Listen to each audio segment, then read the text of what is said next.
Angola celebra 50 anos de independência e os filhos desta terra, nascidos depois de 1975, têm encarregado na arte e no peito esta história viva.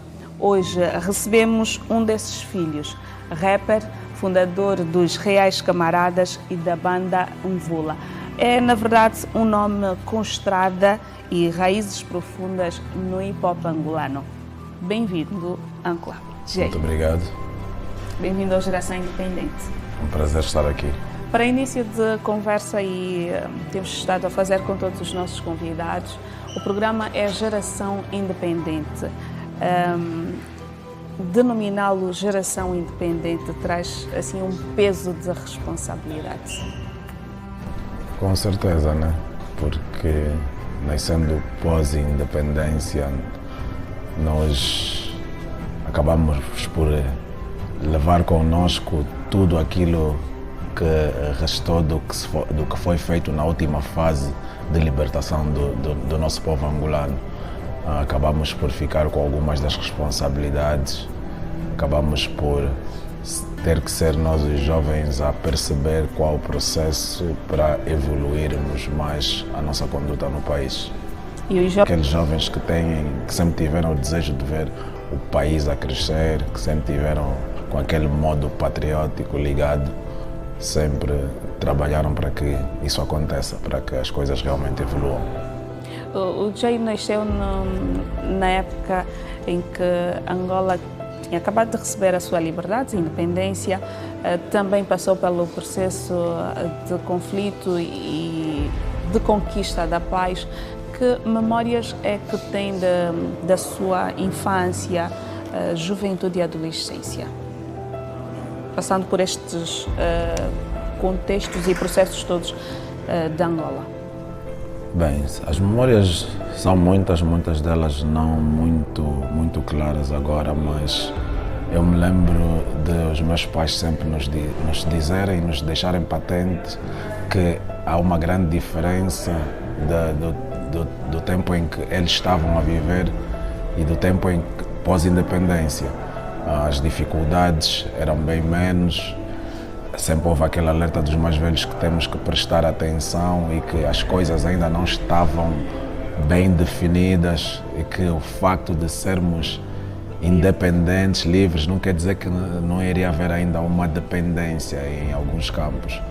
Então isso sempre ficou patente em nós, esse alerta, e de que não podíamos nos distrair, que ainda havia muitas coisas para serem acertadas e que isso é um processo. Ou seja, viveu uma fase de vigia, né? Tinha de estar ali a vigiar qualquer passo em falso. Com certeza, porque até hoje ainda se sente, mesmo depois de muitos anos de independência, ainda se sente aquele furor, aquela raiva em algumas pessoas que ficaram entre nós e até outros que não estão entre nós, principalmente quando eu vou a Portugal. Ainda sinto aquela tensão em alguns dos portugueses, mas também sinto a demonstração de amor de muitos deles. Sinto em muitos deles aquele sentimento de culpa de terem nos magoado profundamente, enquanto outros ficam naquela satisfação como se são só eles e fizemos o que tinha que ser feito. Sem remorso. Sem remorso algum. Infelizmente, nesses dias de hoje, nós ainda vivemos isso.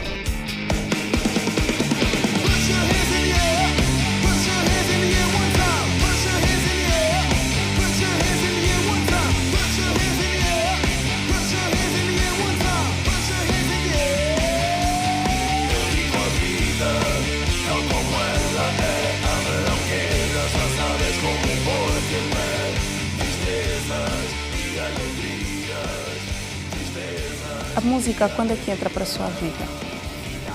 Isso é uma pergunta muito, como é que eu posso dizer, a música. Acho que a música sempre fez parte da minha vida. Eu costumo dizer, desde os primeiros momentos, os meus pais sempre consumiram, sempre foram bons consumidores de música no geral e sempre permitiram que fizesse parte da minha vida. Com 10 anos, eu já começo a perceber que eu tenho que fazer parte do movimento musical de alguma forma. envolvido em danças, desde a dança tradicional ao techno, quase que fui para o balé tradicional. Sempre estive ligado às tardes recreativas, no meio onde vivia, na igreja, onde passava a maior parte do tempo. E então, com 12, 13 anos, com aquela paixão pelo hip-hop que já estava a crescer, porque o meu irmão mais velho já me influenciava para aquilo, comecei a ficar mais atento e a ter aquela postura criativa. Quer dizer que a sua inserção no mundo musical não foi de primeira ou a priori no hip-hop, passou por outros estilos? Muito antes disso. Eu digo às pessoas, vocês veem-me no hip-hop, veem-me no rock e pensam que foi só isso. Houve muito antes de realmente me afirmar nisso, antes de escolher essa conduta. Passei por muitos estilos. Como eu disse, eu cheguei a dançar e tudo, e mesmo antes de rapar as minhas cenas, eu rapava cenas de outros rappers, como SSPs e outros mais, GC Unity, a tentar procurar uma forma de desenvolver o meu caminho. Mas foi no hip-hop onde encontrou uma linguagem de expressão num país em reconstrução? Com certeza. O hip-hop, o rap tem tudo a ver com isso. O rap eu costumo dizer que é um estilo mesmo para o nosso país. Rap na base, né, apesar de não ser só isso, mas na base é um estilo informativo. Não importa no que for que estiveres a informar, é um estilo informativo. E o que nós mais temos no nosso país, no nosso modo de viver, são coisas para informar, são coisas para passar, para viver e para passar para os outros. Então, o melhor método que eu tive de pós-vivência, transmitir, fora falar, era rapar. Então, senti sempre a necessidade de desenvolver essa arte de rapar o meu pensamento e assim me afirmar na cena do rap.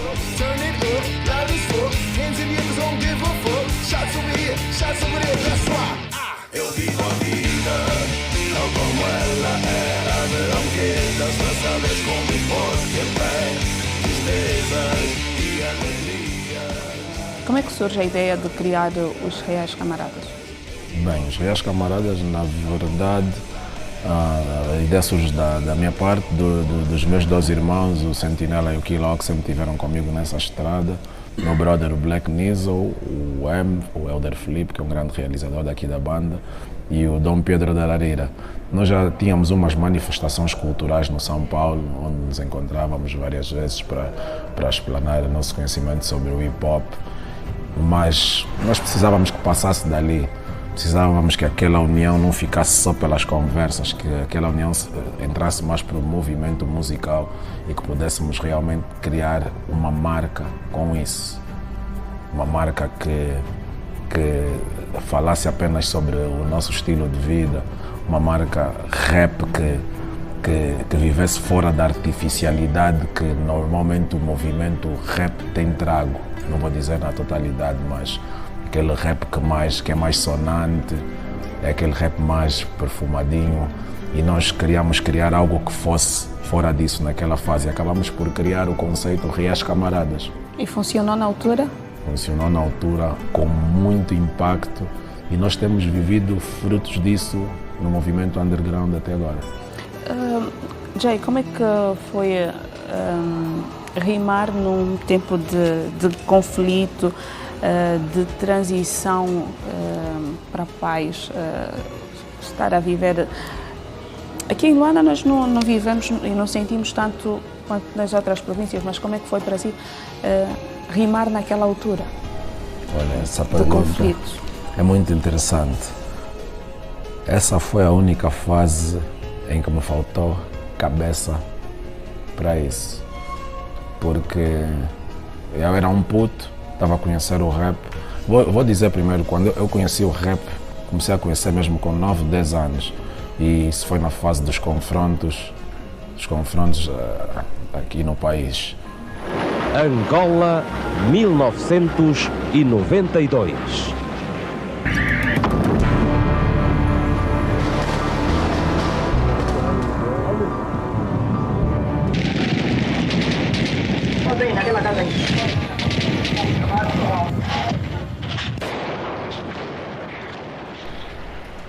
Tu tu esqueces tudo.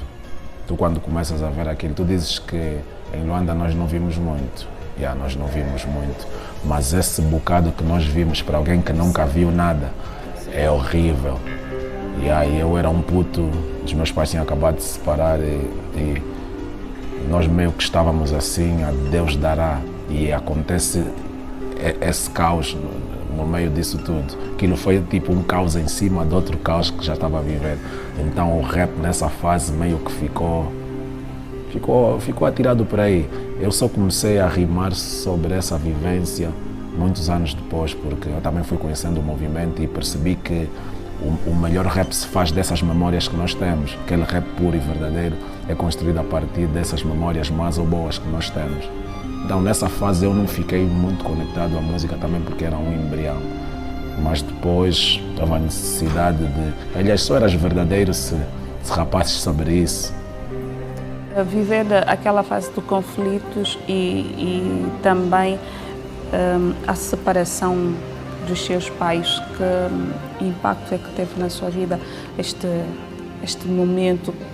Que recordações é que tem desta época? Mexeu muito consigo? Bem, difícil foi muito porque, em primeiro lugar, sempre tive, eu e os meus 3 irmãos do casamento do meu pai e da minha mãe, dos meus pais, sempre tivemos habituados àquela união familiar e estamos todos juntos sempre e em todos os momentos. E de repente as coisas começam a desabar, nós somos putos, não percebemos muito bem e como qualquer criança que vive uma situação dessa, tu não entendes e ficas à procura de um partido, não sabes se ficas com o pai ou se ficas com a mãe. Então eu também vivi esse conflito de ideias, meio a procurar um partido, mas depois a perceber que na verdade não haviam partidos e que fazia mais sentido os meus pais estarem juntos. Acho que esse pensamento positivo dessa forma que depois levou à união novamente dos meus pais. E esses conflitos internos moldaram-me para o profissional e para o homem que é hoje? Com certeza, porque, bem, eu cresci num bairro muito agressivo, São Paulo, numa fronteira com Sambizanga, com Marçal, tem o BO aí ao lado, nós no meio. Então nós recebíamos de todos os lados aquela energia agressiva que o gueto traz. Então nós passamos a considerar o São Paulo também um gueto, mas um gueto alto, como diz o meu mano MC Capa. E a partir dali, tu não tens coisa. Se tu viste pessoas na rua a maltratarem-se, tu sentiste o poder daquela agonia. Se tu és uma pessoa de bem, tu não queres voltar para ali. O que é que usou para se blindar e não ser afetado por esses lados todos? Primeiro, influenciando as outras pessoas à minha volta a não seguirem o mesmo caminho e principalmente fazendo perceber que essa conduta só nos leva ao piorio, só nos leva à escuridão. E estando no bairro em que nós estávamos, facilmente influenciáveis, rapidamente nós estávamos metidos em más ações. Naquela época, após confrontos, qualquer um jovem poderia aparecer com uma arma. Eu não queria aquilo para mim. Eu vi amigos, perdi milhares de amigos na delinquência, uma delinquência que só começou a acontecer num nível alto depois dessa fase. Muitas oportunidades se fecharam e as pessoas viam tudo na forma mais rápida. Assaltar alguém, até mesmo tirar a vida de alguém, casos de violações de um lado, roubos nas ruas, arrombamentos de casas com pessoas dentro. Então, aquilo era sempre rezar acima de tudo, porque eu sempre tive uma vida religiosa ativa, não tanto agora, mas tive uma vida religiosa muito ativa e tinhas que acreditar mesmo na palavra para não ires parar ali, porque acredita. Se tu vês os amigos com quem tu cresces a fazerem, tu vais querer ser aquilo também. A não ser que tenhas um grande poder de influência dentro de casa. E graças aos meus pais que sempre estiveram muito atentos a nós, permitindo que nós não seguíamos esse caminho, nós ficamos, eu e os meus irmãos, continuamos cada vez mais num caminho de menos escuridão. Crescer num num meio de conflitos e dizer para si mesmo, não, eu não quero isso para mim, eu não quero ser assim. Quais eram as suas ambições, de forma concreta? Quando olhava para as situações à volta, jovens com armas, luta, alguém que matou, que assaltou e negar aquela situação, negar aquela realidade, dizer, não, eu quero algo diferente para mim. O que era de diferente que queria para si? Bem, em primeiro lugar, sempre me espelhei muito no meu pai, na minha mãe, na dedicação que ela sempre teve no trabalho. E eu sempre me perguntei como é que os meus pais conseguem nos dar isso, nos dar uma roupa nova, nos dar um tênis, conseguem ir para fora, trazer algo para nós, depois continuarem a trabalhar e depois fazerem novamente a mesma coisa, nos proporcionarem aquela alegria. Em primeiro lugar, a ideia fixa sempre foi ser como eles, estar naquela conduta de poder proporcionar futuramente a alegria para outras pessoas, que era a maior preocupação dos meus pais, na verdade. Garantir que nós sempre estivéssemos bem, que não houvessem preocupações, que não houvesse roupa para faltar à escola, mas acima de tudo que não houvesse comida e educação. Então eu sempre quis e sempre me foquei nisso. A minha mãe principalmente é o meu maior espelho e eu ainda sigo os passos dela até hoje. Aquela conduta mesmo de saber ser um ser humano e de como tratar as pessoas e saber lidar com as vicissitudes da vida. Sai dos reais camaradas e foi já estava aí no São Paulo, tinha o seu grupo, mas depois decide criar os Mvula. Estava à procura de identidade? Boa pergunta. Na verdade, essa identidade já Ou um grito de liberdade? Muito bom, um grito de liberdade, se enquadra-se bem. Eu precisava, na verdade, de ampliar os meus horizontes, mas como é que eu posso dizer? Um Mvula encontrou-me, não foi eu que encontrei. O Mvula, na altura, nem era Mvula, nem era só uma ideia que o meu amigo teacher Paulo Albuquerque tinha, que nem era meu amigo na altura. Ele era um professor universitário e trabalhava na Universidade de Lusíada com o meu irmão, o Edson Avelino. Eles dois conversavam sobre a ideia de criar um movimento rock que tivesse uma conexão com o hip-hop, como já houve anteriormente na América. E passaram-se uns anos, ele dizia sempre que essa ideia estava válida e o meu irmão dizia que ele tinha a melhor pessoa para fazer a dupla com ele no processo inicial.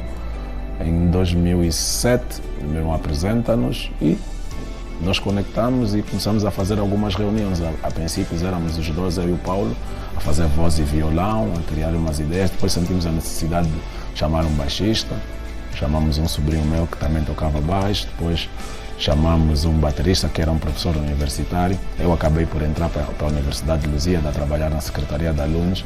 Então aquilo ficou praticamente uma formação de funcionários, funcionários e alunos da Lusíada. A banda era toda da Universidade de Lusíada.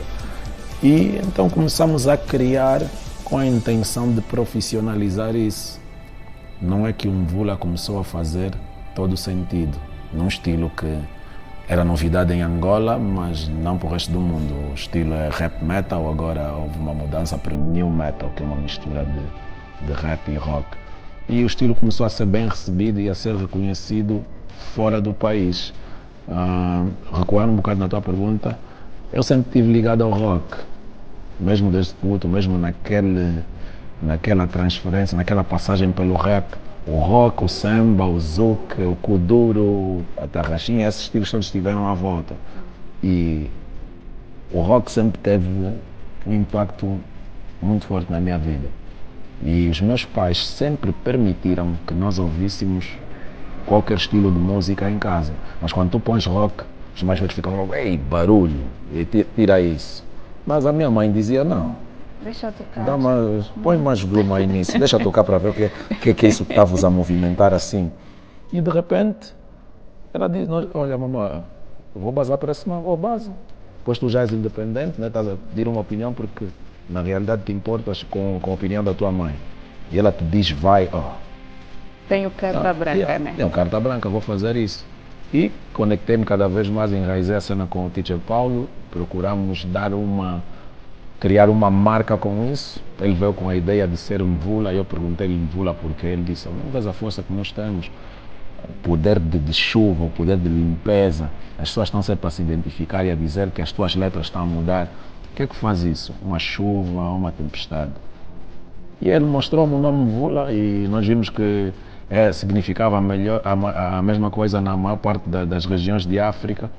E acabamos por dar este nome à banda, em algumas regiões com N e em outras com M. Nesse caso nós é Mvula, não Mvula.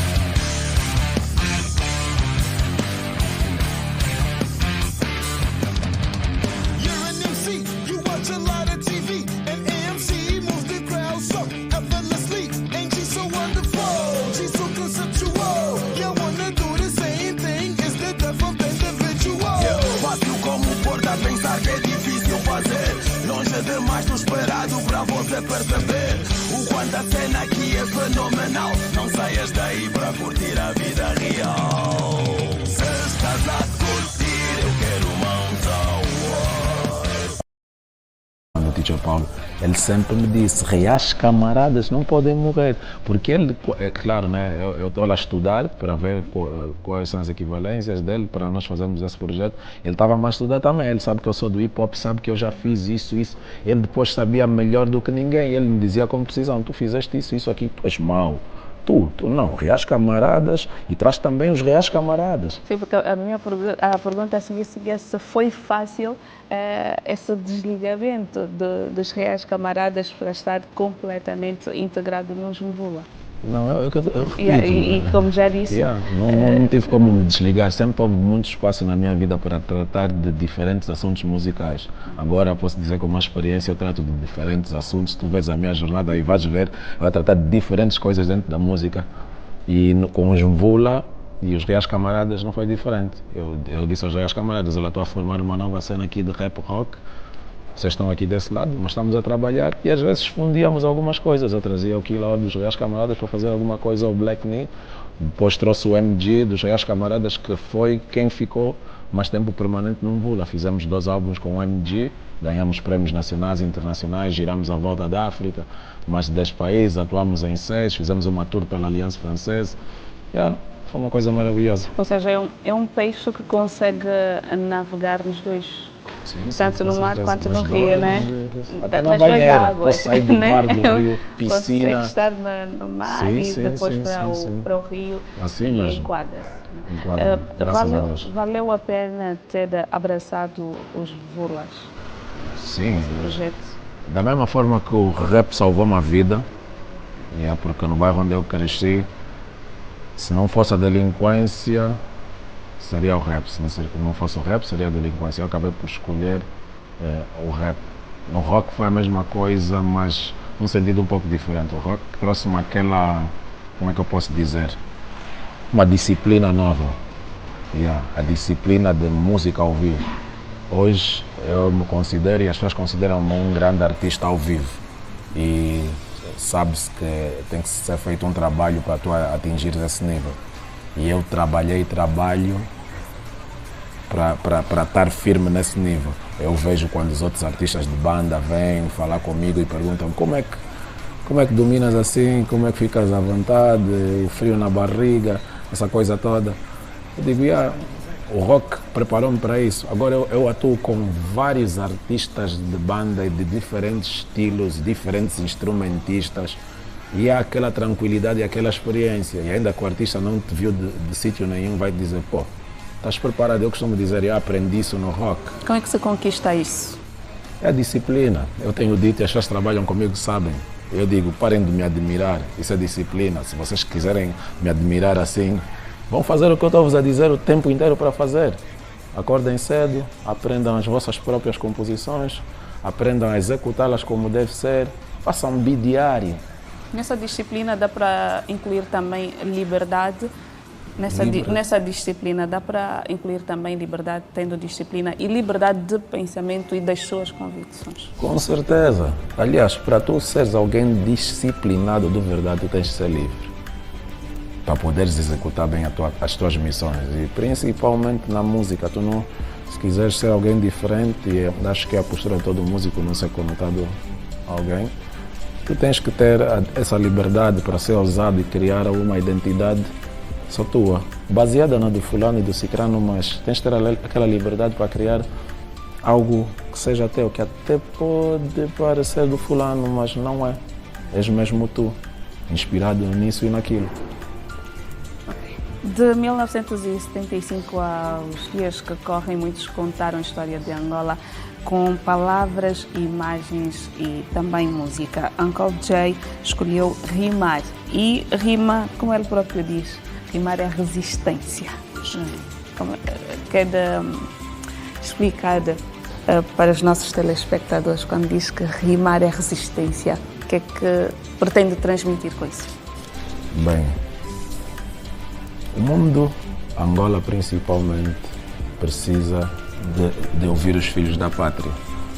Somos muitos angolanos que vivemos no passado, passamos por muitas coisas e nem sequer nos expressamos. Preferimos que seja outra pessoa a falar o que ele pensa, outra pessoa a ler a dor dele e expressar. Eu sou aquela pessoa que resiste e que pica as pessoas e que diz que sempre que elas estiverem a sentir alguma coisa, tem que ser mesmo elas a expressar, tem que ser mesmo elas a passarem, porque ninguém melhor para explicar o sofrimento, senão a pessoa que está a passar.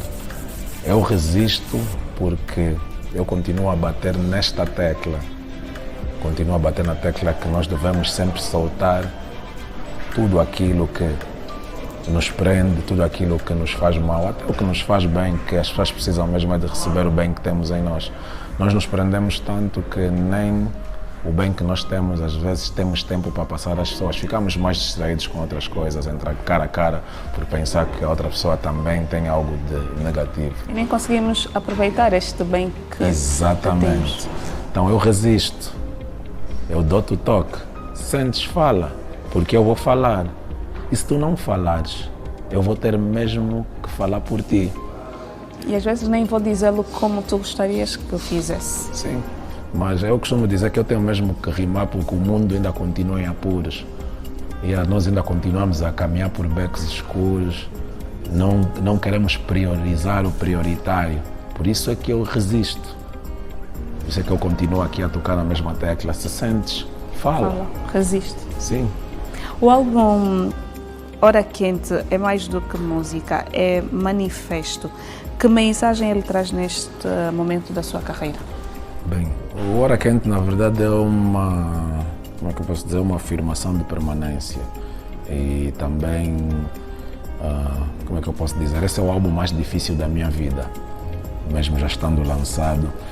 É o álbum em que eu mais usei ferramentas musicais, é o álbum em que eu mais trouxe do que eu aprendi nos últimos anos. O álbum foi lançado agora em 2024, na primeira parte, a segunda este ano, mas o álbum vem a ser feito desde 2016. Eu passei num processo que eu estava numa grande produtora, que a produtora depois, a distribuidora abandonou-me. E eu tinha feito um esforço enorme para trazer os melhores mestres da minha vida para este álbum. Mestres como Kizua Gurgel, Dina Vasconcelos, Sanguito do Sax, Mayomona das Teclas, Garicine Dima. Eu juntei muitos mágicos, Cool Clever. Eu juntei muitos mágicos para esse álbum, para poder expressar, para poder demonstrar o meu agradecimento ao ritmo, arte e poesia por ter mudado a minha vida. Eu costumo dizer que o Hora Quente são os minutos mais importantes do meu rap. Mesmo não tendo aquele impacto que eu esperei que tivesse, mas é o álbum de grande realização e é aquele álbum que tem aquelas músicas que eu acho que irei cantar para toda a minha vida. Diz que é o melhor álbum da sua vida, mas que não teve a repercussão desejada. O que é que pensa que terá falhado para atingir o nível que queria? Erros humanos, na verdade. Da minha parte, alguns também, né, por ter confiado em certas pessoas para tratarem da minha pós-musicalidade. Porque eu tenho muitas horas de estúdio. Eu acredito que muitos artistas aqui da minha fase não têm as horas de estúdio que eu tenho. Eu dedico-me boas de horas em estúdio. Estamos a falar quantas horas? Eu passo a minha vida no estúdio só para perceberes. E eu, nos últimos 15 anos, eu quase que não saí do estúdio. Quase que não saí do estúdio. Eu trabalho nisso, trabalho fora da música, trabalho com sonoplastia, pós-produção, mix e master, desenho sons também, escrevo, dou direção artística. Então a minha vida é praticamente, eu sou um profissional da música. É praticamente isso. Bem, então, eu te digo, eu confio em pessoas para pós-estúdio levarem a minha música. Eu trabalhei, está aqui a minha maquete, entrego-te, levas e tu tens os canais para pôr aqui, ali e dá-me aquela exposição, a visibilidade que eu preciso, aquela exposição mediática. Mas depois tu tanto trabalhares em estúdio com estes nomes que eu te disse que trabalhei, tu entregas a maquete ao responsável, o responsável simplesmente não quer receber e desvia-se e vai trabalhar com outras pessoas que hoje também são músicos de renome. Sentiu-se traído? Sim.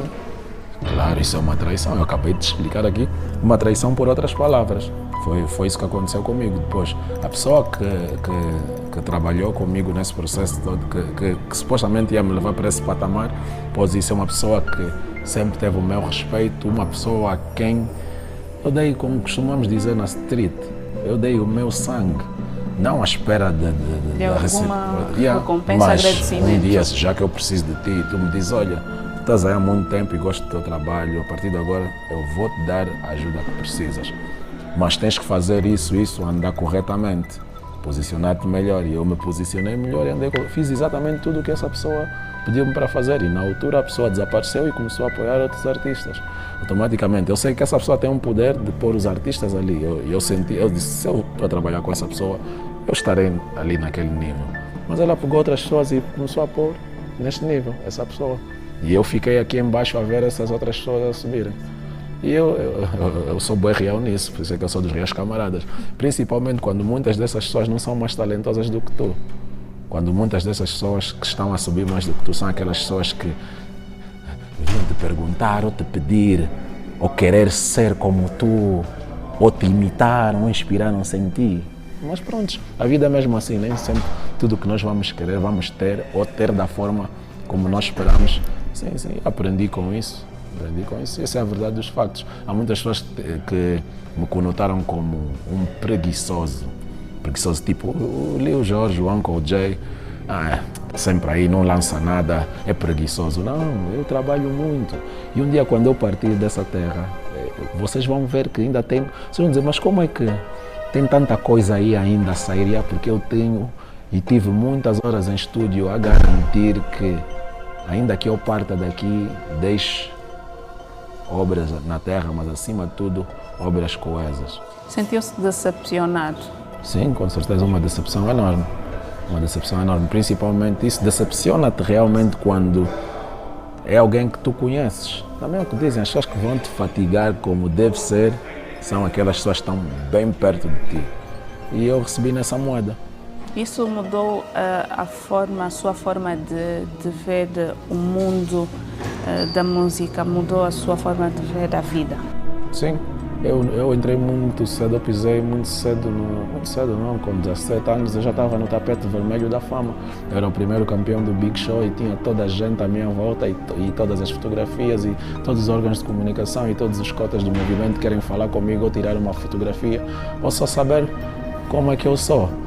Então, eu conheci outras pessoas nesse movimento que realmente impedem que tu avances. Conheci outras pessoas que só querem que tu avances, que é o propósito delas, estarem ali para empurrarem para frente ou para cima. Então, eu fiquei chocado, mas eu já sabia que esse mal existe. A decepção não foi profunda, porque eu já sabia que há sempre aqui, tu estás a trabalhar com alguém, te dizem cuidado, mas cuidado o quê? Há sempre alguém a ver algo que tu não viste. Há sempre alguém próximo a ver algo que tu não viste. E tu dizes, não, eu vou dar o benefício da Da dúvida. dúvida, Então, no meu caso, as coisas não correram muito bem. Sim, eu já tive outros capítulos da música, ele não foi a primeira pessoa que tentou impedir ou que tenta impedir o meu progresso. Sua visibilidade. Sim, a minha visibilidade, mas quem sabe com o meu trabalho eu ultrapasso sempre isso e continuo a evoluir, continuo produtivo, continuo com a minha autoestima no top e a garantir que as minhas coisas na arte fluam. E olhando para as suas coisas na arte, o que é que considera sagrado quando está a compor? Que temas é que tem, não, isto aqui para mim é sagrado, que temas é que traz, são fundamentais a trazer nas suas composições? Bem, nos últimos tempos eu deixei de rapar muito sobre o movimento, antes era mais desafiar os outros rappers, mas eu tenho rapado mais de formas diferentes o mesmo tema. Nos últimos 3 álbuns eu tenho tocado no mesmo tema de formas diferentes, em estilos diferentes de instrumentais, estilos sonoros diferentes. Tenho sempre dito às pessoas que o amor é necessário e que nós estamos a priorizar muito outras coisas. Esquecemos-nos mesmo de que nós só vamos ficar bem aqui na Terra se nos amarmos.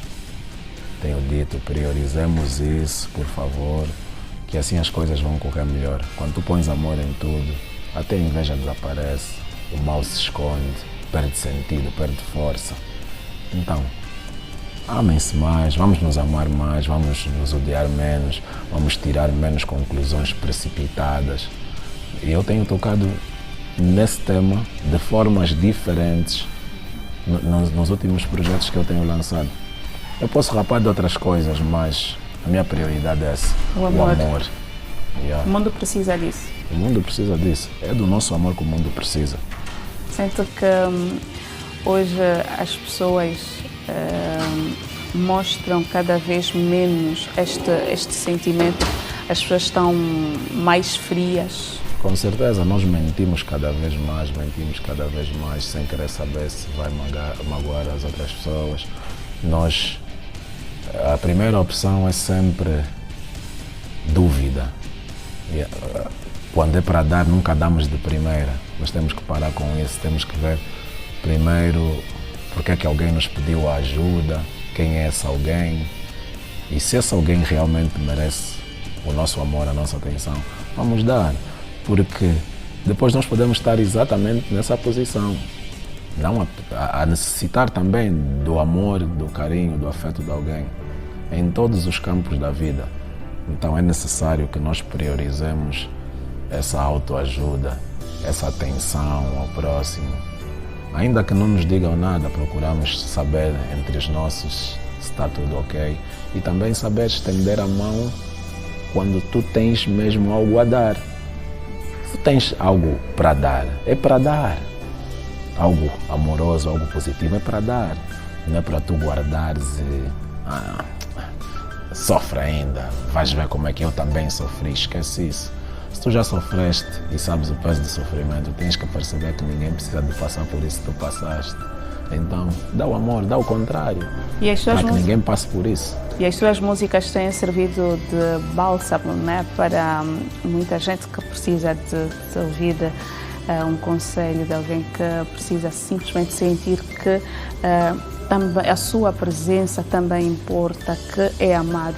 Vamos querer, assim, muito rapidamente, para aí. Ok, deixa-me lá ver.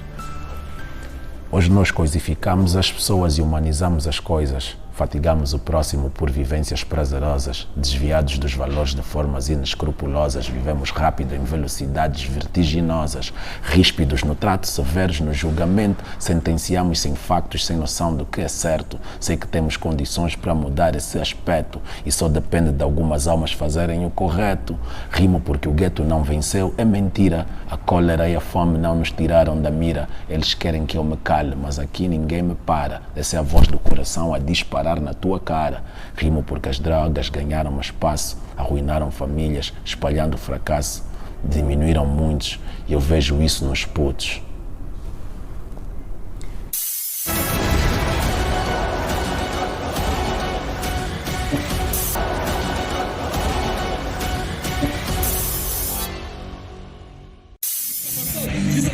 Longe de ter família e amigos são tudo que tem. Sem você não aceito ficar, pode negociar. Diz, como filho, vai vencer. Minha sede, hoje eu enxergo. Caio levando, assim tem de ser. Depende de alguém, depende de mim. Então irei, custe o que custar. Até o dia da morte, eu vou poder descansar. Yeah, yeah. I gotta rest, y'all. Yeah, yeah.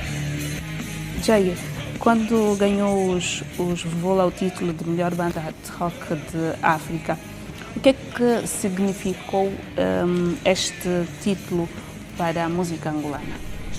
Bem, acima de tudo nós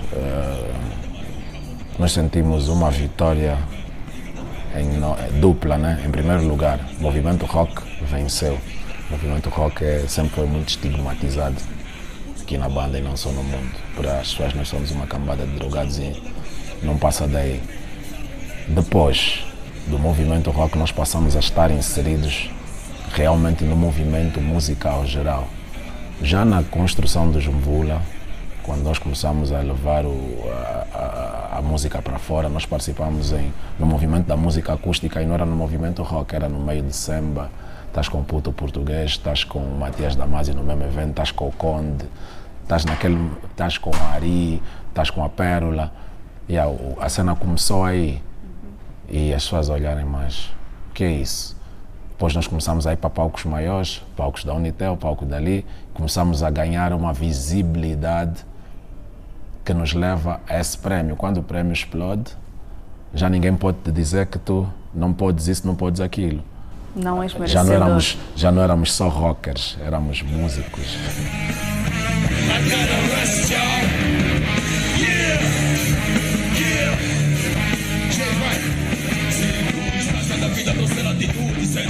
Vou te dizer de tudo um pouco. Gente maluca, mundo tá louco. Podes crer, HIV, liga de pé, esquece de ver. Pega e vai ver, espalho nas levas, paga preserva, proteja a vida. Há muitos na ida, muitos na vida, muitos que querem, muitos não podem, muitos recebem, muitos não podem, depende de alguém que depende de mim. Abriram-se portas no movimento rock, pararam de nos ver como uma das bandas mais leves.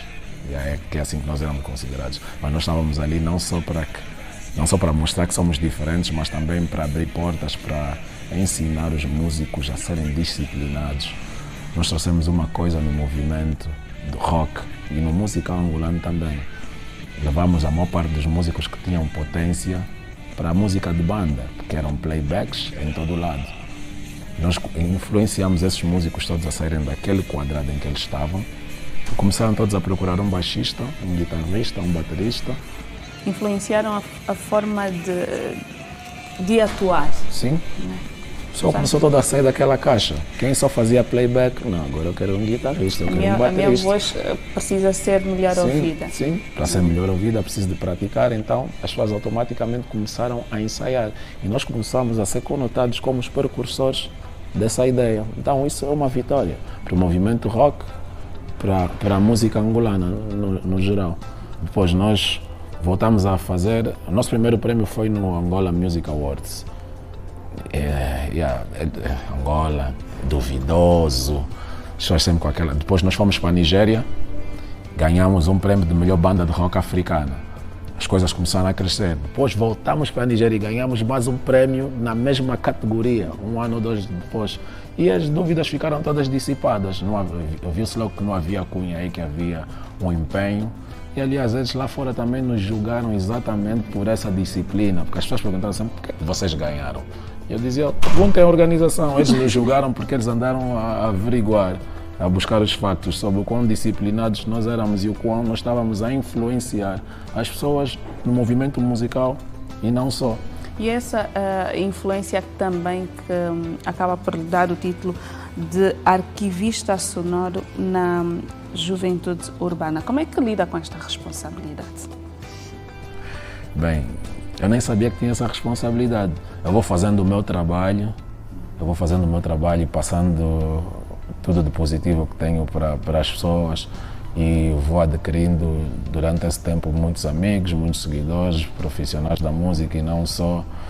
E as pessoas começam a me ver com essa postura que tu dizes, como um arquivista, um professor, um guia para muitos. As pessoas vêm até comigo para procurar uma direção, para saberem como melhor se posicionar no movimento, ou até para saberem se fazem mesmo, se podem continuar no movimento como se eu tivesse a chave ou algo do género.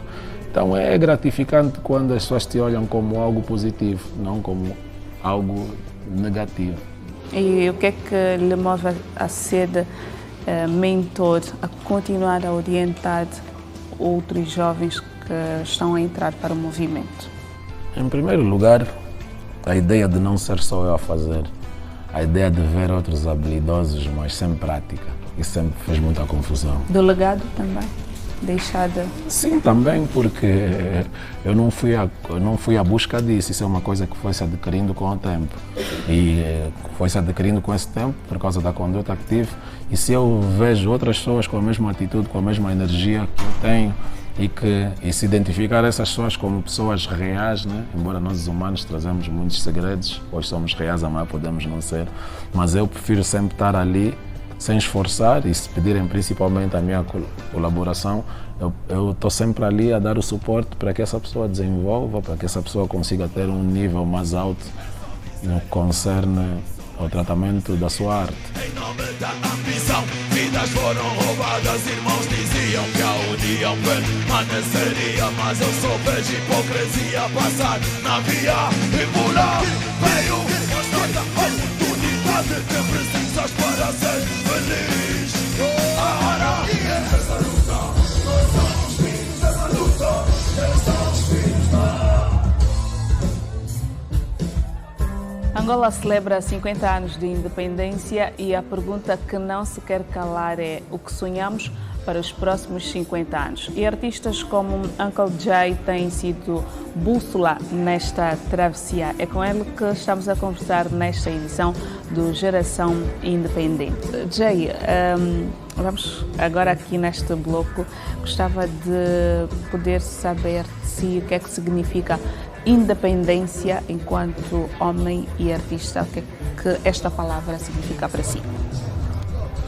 Bem, para mim independência continua a significar liberdade, continua a significar liberdade de escolha, liberdade para decidirmos o que é melhor para nós, falando de arte, sendo independentes, mas ainda de certa forma dependentes. Nós já podemos guiar as nossas carreiras por nós mesmos, já podemos ser nós a ditar mais o que é que deve ser representado por nós, os meios em que devemos estar.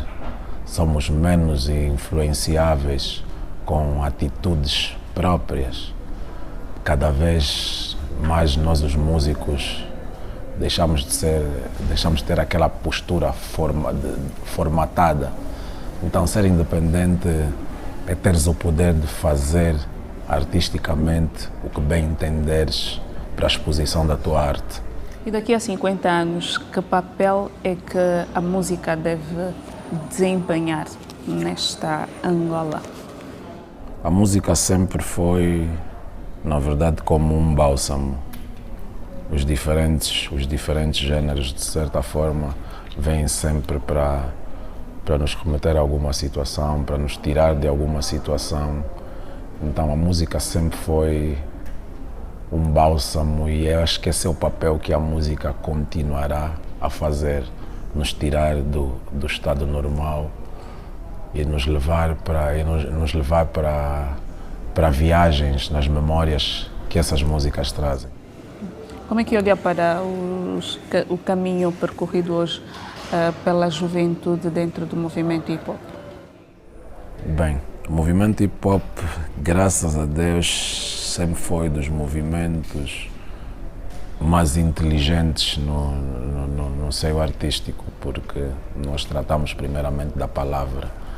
Então, a palavra tem poder, a palavra sempre dominou. E se o movimento hip-hop angolano abrir realmente os olhos, se o movimento deixar que a nossa universidade hip-hop tenha mais exposição e que informe de forma mais ampla, nós teremos essa parte artística salvaguardada e teremos mais mestres a aderirem a essa cultura. Sente que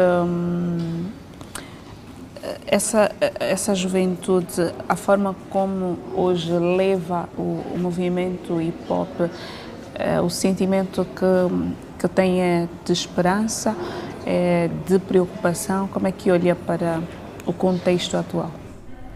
Bem, as pessoas que se ligam ao movimento hip-hop, ao movimento, não ao estilo rap, têm sempre a intenção de o fazer crescer, de não deixar da mesma forma como o encontraram.